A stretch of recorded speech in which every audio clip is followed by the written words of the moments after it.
తిండి లేని వారికి తిండి. ఈరోజు చూడండి రేవంత్ రెడ్డి గారు ఎంత చక్కగా ఎవరో తీయించారట ఆ లేడీ ఆ చిన్న దుకాణం పెట్టుకుంటే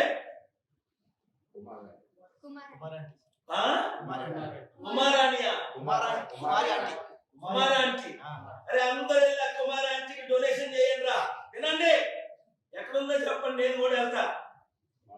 అలాంటి మంచి వారిని మనం సపోర్ట్ చేయాలి సరికదా. వీళ్ళ మీద దాడులు. గజం కేవలం 826 రూపాయలకే 12 సెంట్ల భూమి కేవలం 5 లక్షలు మాత్రమే. సోనీ సూద్కి ఎందుకు ఇవ్వలేదు?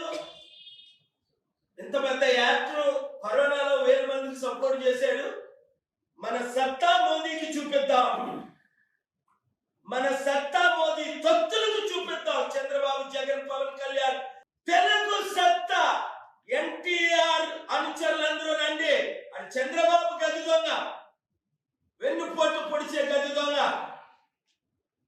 చెట్టు పేరు చెప్పి కాయలు అమ్ముకుంటున్నారు వీళ్ళందరూ. అంబేద్కర్ కేమో 450 కోట్లు ఖర్చు పెట్టి విగ్రహం అట. రాజ్యాధికారం ఏమో వీరికి, మనకేమో విగ్రహాలు. ఎందుకు? మనం బీసీలు దళితులం కదా. నేను బీసీ కాపుని, దళితుల అమ్మాయిని పెళ్లి చేసుకున్నాను. కులాల మతాలకు అతీతంగా ఫైట్ చేస్తున్నాను 45 సంవత్సరాలు. 200 దేశాలు మద్దతు ఇచ్చాను. ఇప్పుడు చూడండి అక్టోబర్ 2 సమిటి ఎలాగ జరుగుతుందో చూడండి. జరగకుండా ఏ శక్తులు ఆపితే వాళ్ళ బటన్ నొక్కి పైకి పంపిస్తా.